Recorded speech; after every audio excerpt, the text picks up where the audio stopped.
Send her back. Send her back. Send her back. Just kidding. So, I wasn't planning on making a video about this. I didn't want to address it at all. You guys know how I feel about these freshman Democrats. You guys know. But I had to say something now that Trump has come out and formally condemned the chant. Okay? Let's start from the very beginning. Okay? So, Trump supporters take him serious. Leftists, liberals, the people who hate Trump, they take him literally. They think everything he says and does is literal, but they don't take him serious. Right? So when he says leave and all his tweets, all the swirl around that, of course, Trump supporters are going to respond accordingly. He echoes what people already think and feel. So when they start chanting, send her back, when I saw that, I already knew. I already knew it was going to start trending on Twitter. And before you knew it, people dug in their heels, went into their echo chambers. You had, I stand with Ilhan trending on Twitter. And then I stand with Trump. It was a very crazy thing for me to see. Because before I even developed an opinion on it, I saw the tribalism take fold. The political tribalism, this false left-right paradigm that we are stuck in, we're just stuck in tribalism, period. Okay? So here's my take on the send her back. If I were at that rally, I probably would have said it too. You know why? Not because I think she should be deported. I don't think that she can legally be deported. That's just the truth of it. Just like Trump can't be impeached. The same reason Ilhan can't be deported is the same reason Trump can't be impeached. You can argue all day, like if there's a crime to investigate and prosecute her for, that's a whole nother story. But as it stands right now, I don't think she can be deported. And I wouldn't call for her to be deported. But here's the thing. This is hive mind chanting. Just like any sporting event you've ever been to, when they start the wave, even if you don't feel like it, you're not going to be the only person not doing the wave. If they start shouting at the other team or start chanting or start clapping, you're going to do it too. That's just human nature. So yeah, there was probably some person in that audience that's like, oh, I want attention. Let me start this send her back chant. And it was a group of people. Next thing you know, everybody's chanting send her back. And I knew in that moment, they're going to take this literally. They're going to think Trump supporters literally want her sent back. And some people maybe do. But the thing is, I would rather her leave on her own accord. Now, here's what's funny about it. I knew how the media was going to react. And this is why I believe more and more each day, Trump is really just like 2, 3, maybe 4 steps ahead of the media. He knew exactly what this tweet was going to do when he started tweeting that. He knew he would wait and see, like, all right, how far is it going to go? And then, all right, I'll come back and I'll pivot away from that. And then today he waited about 24 hours. He's like, okay, yeah, maybe that was wrong.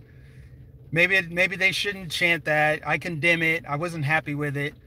Because he knows no matter what he says or does, the media is going to be pissed. The left is going to be pissed.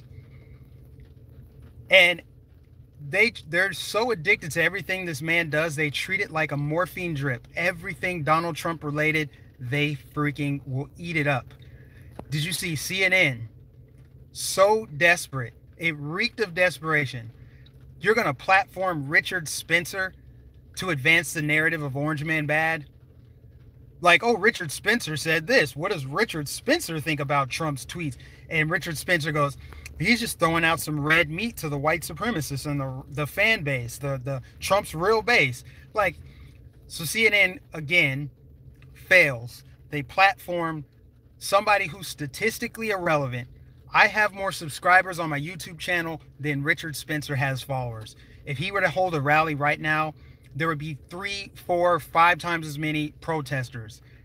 Nobody supports these fringe identitarians, but they want to paint this picture that Richard Spencer is a far-right extremist. Well, Richard Spencer is a socialist. He just essentially wants socialism for white people. That's a left. He's a leftist, just like Hitler was a leftist. But the thing is, they try to use these boogeyman to advance the narrative. Oh, Trump and the right-wing extremists. Okay, Trump's rhetoric. Look what his base is doing. Trump's rhetoric is inflaming and emboldening the white supremacists, the neo-Nazis, the extreme right-wingers.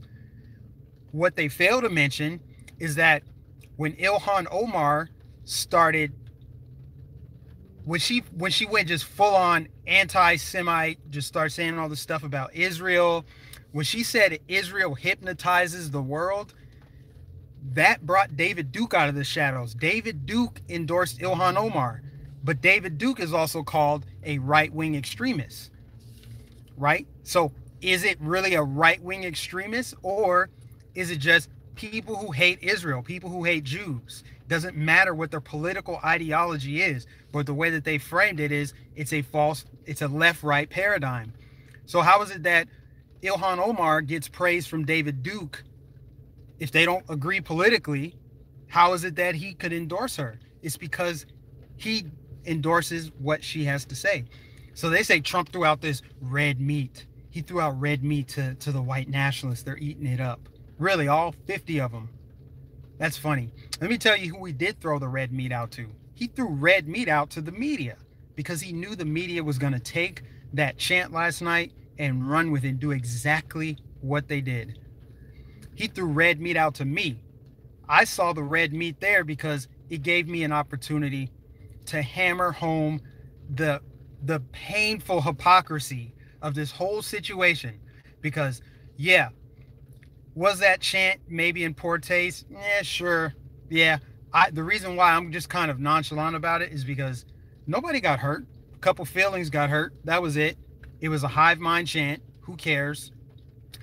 It pales in comparison to the actions taken after the woke progressive squad's rhetoric. When they say something that's out of touch, out of line, people end up in the hospital. There was a terrorist attack last week that they still have not condemned. And yet they want to get all up in arms about Trump and what he said and white supremacy and racism. And look what Trump supporters have done now. They're pissed off about some chant, but not pissed off about people going to the hospital after some political violence. They won't condemn Antifa. They won't condemn that terrorist attack last week. What would happen if he blew up that ICE facility? What would have happened if that was successful? He would have blew up a bunch of migrants. I thought they loved migrants. This was an old white man with an AR-15 that almost killed a bunch of people of color, and the leftist media was radio silent. Riddle me that one. I would love to know how that is possible through the mental gymnastics that they're always doing. That's where I come in. So Trump throws out red meat every time. They respond and overreact to what he says, but then there's no reaction at all to the rhetoric of the far left.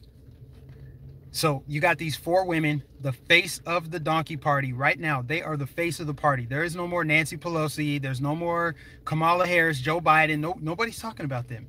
They're talking about these four women because they're so deeply unpopular. And Trump, love him or hate him, what he did worked. He got everybody talking about them, defending them, running defense for something that's indefensible.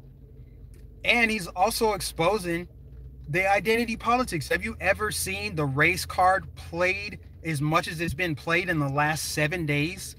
It's like Nancy Pelosi criticized me. She's racist. Oh, Trump criticized me. He's racist. And this is after Nancy Pelosi said Trump is racist. Make America white again. So Nancy Pelosi plays the race card. And then AOC plays the race card against Nancy Pelosi. And then they both play it against Trump.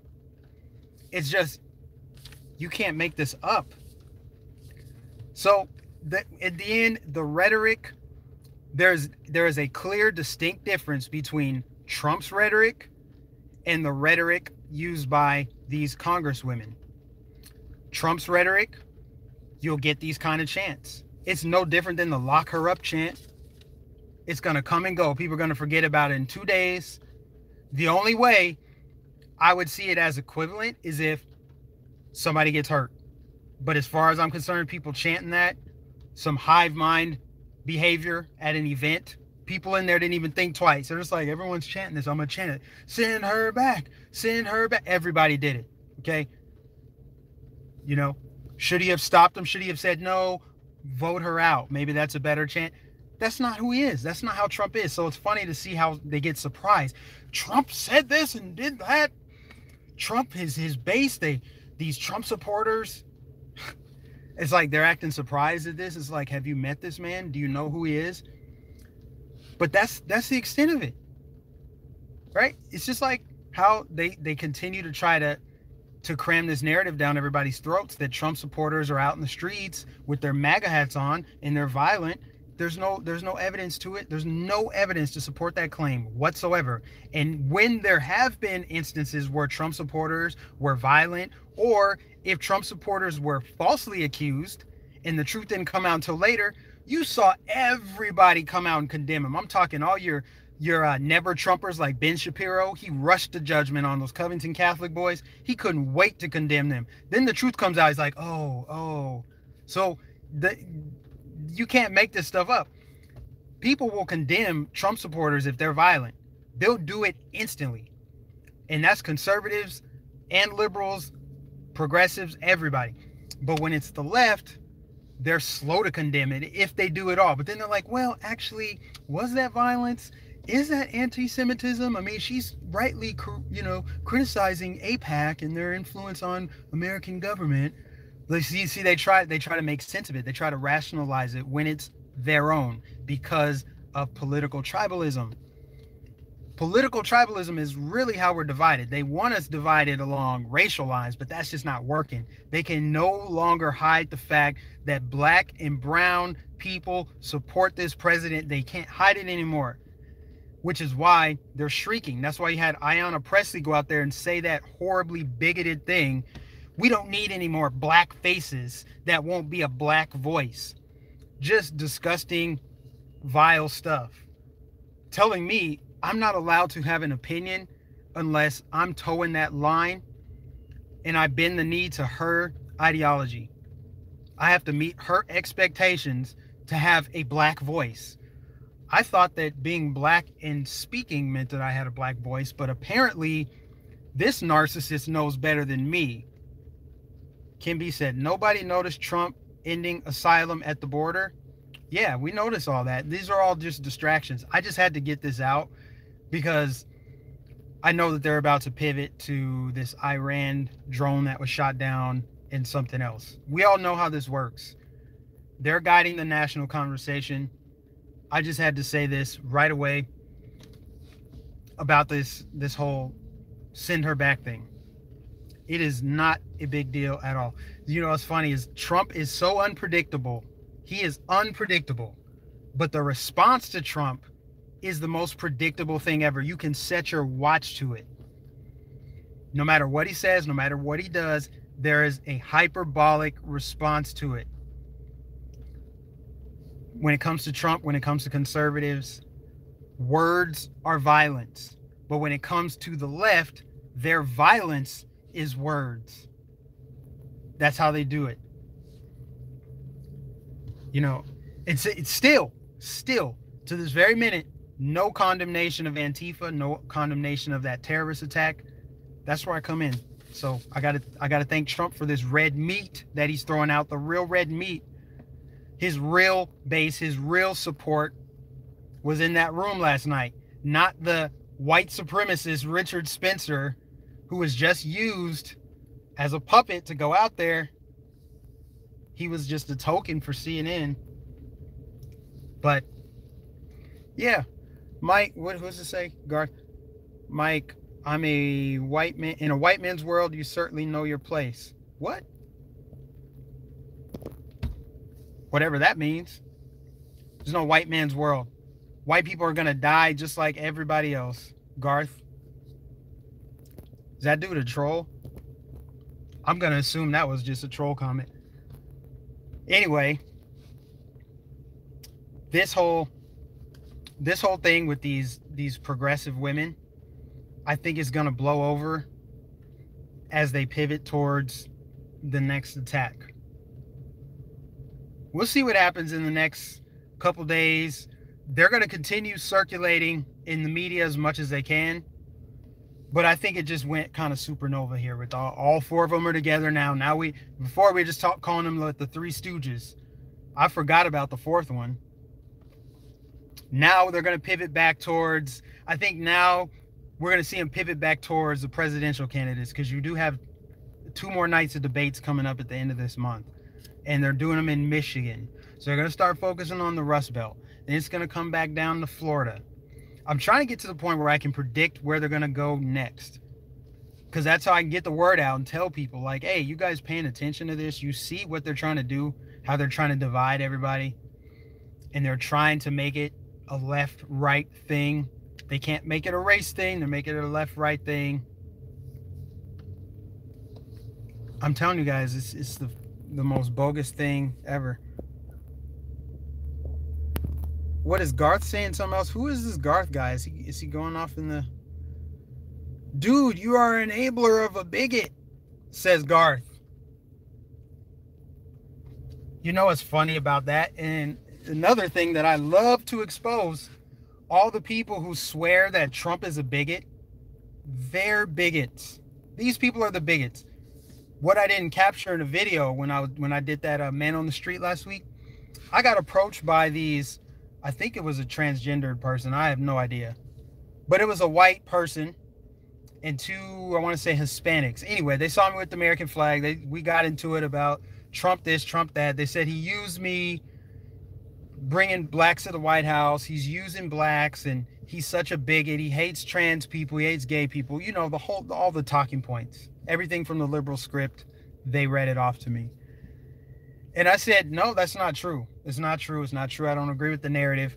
As they were leaving, because they got triggered, she said, you're going to hell. And she started saying all this crazy stuff to me. I'm like, you have more hate in your heart than any Trump supporter I've met. It's always the people that say Trump is bad. These people have the most anger in their hearts. So while you're telling me I need to watch out for I'm enabling bigots, you sound like a bigot. Are you telling me I'm not smart enough to think for myself and come to my own conclusions? You sound like Ayanna Pressley. How about that? Ayanna Pressley said black people have to think the way she does or they're not really black people. How arrogant is that? Someone said, hold on. Thank you for the super chat. Lori, I think that's your name. Appreciate you. Miss Novak, thank you for the super chat. Wish our state wouldn't have lost great patriots like you. Are you in Colorado? I can't remember if you're in Colorado or Minnesota. I'm still here. That's the thing. As long as they'll let me talk on the internet, I'm gonna be right here. Speaking of other states, what's her name? AOC has a challenger now in New York. Let me take out these sunglasses. It's getting dark. AOC has an official challenger in New York. I forget her name off the top of my head. She's a Jamaican immigrant. Okay. It's going to be interesting to see the angle they attack her from. You know it's coming. But how are they going to attack her? Obviously, they're not going to be able to call her racist. I think it's interesting that she's an immigrant, a black immigrant. She's going to get an endorsement from Trump at some point. It's a matter of time. So that will crush the narrative that he hates blacks and he hates immigrants. So that'll be great. I'm surprised he hasn't said anything about it yet, but she just announced her campaign yesterday. Somebody else put her name in the chat, because if you guys don't know who she is, you need to know who she is. Go follow her on Twitter. I watched her campaign launch video. It's pretty powerful. Where's this guy at in the chat? Is he still talking shit?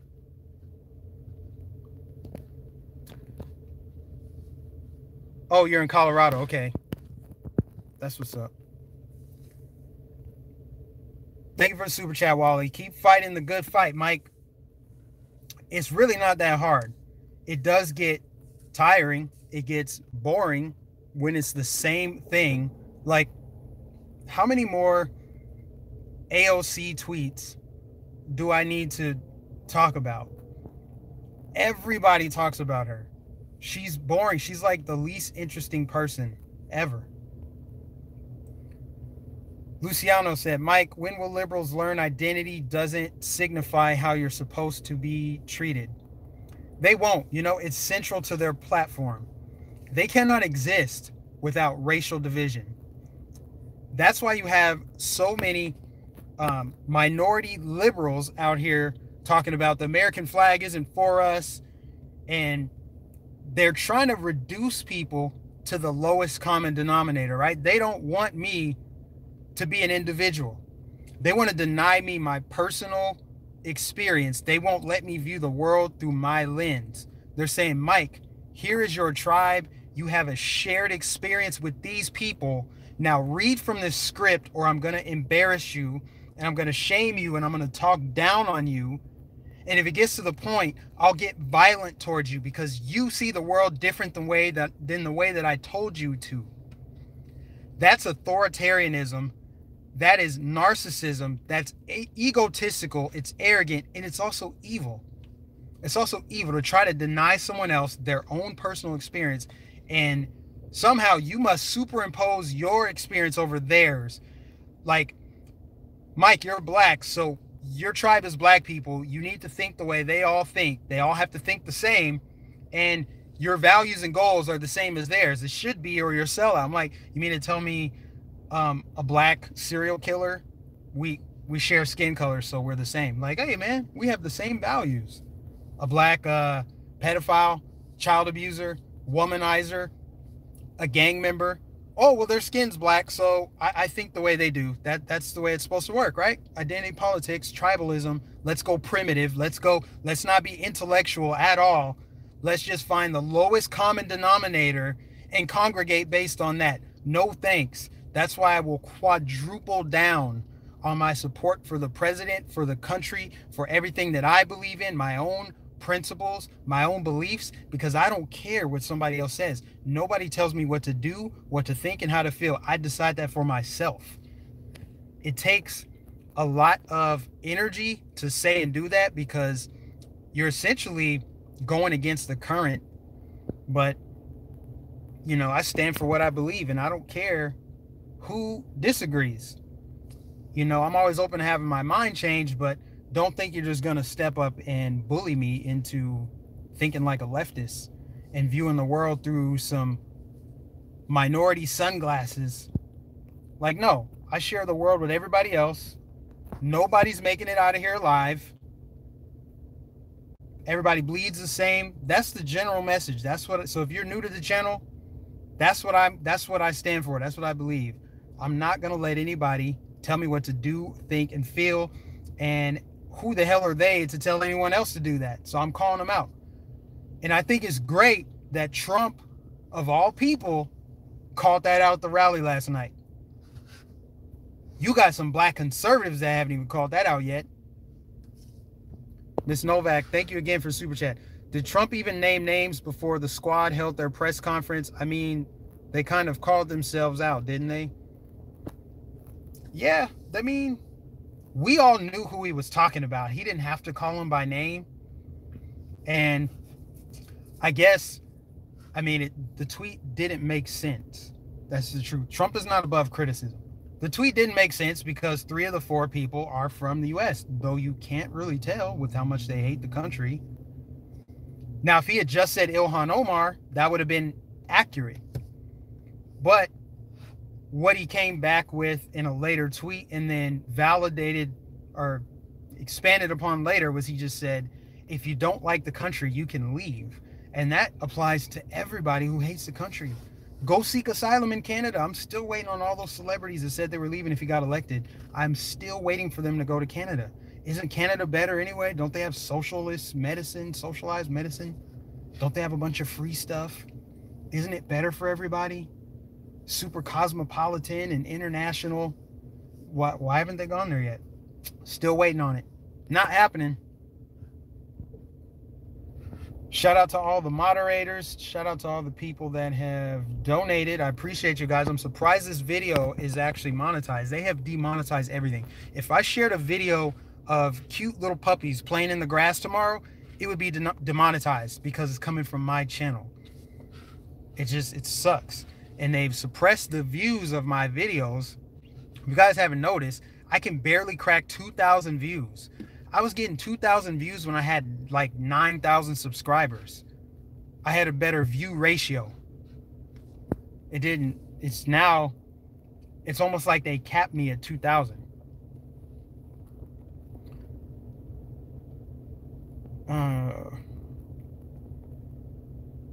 Mike, when will you tell the truth? The live stream buffers big time. That's another thing too. My live stream buffers so much, and I don't know how to fix it. I really don't. I have Verizon. I'm always checking the bars and the signal strength. I usually reset my phone. I have no idea why the signal quality is so trash, but I learned my lesson. I will not be live streaming from events and rallies anymore. Done. Instead, I'll just record the videos ahead of time and then release it right away. That's probably what I'll do, because then you guys aren't denied the quality you deserve. I don't want to have shitty videos on my channel. I'm not going to just upload anything.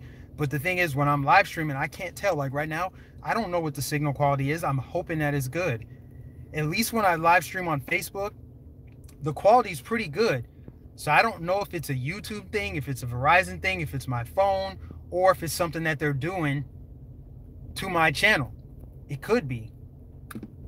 But I apologize for it. I don't like it as much as you don't like it. I hate that, actually. Black conservative in Chicago. These leftists don't want to live because they love it in America. They don't want to leave because they love it in America. Yeah, because they're benefiting off of America. The people who hate it the most refuse to leave. Signal good now. I mean, that's good to know. I really honestly don't know why this is happening. And it happens at home too. The signal quality sucks when I'm at my house.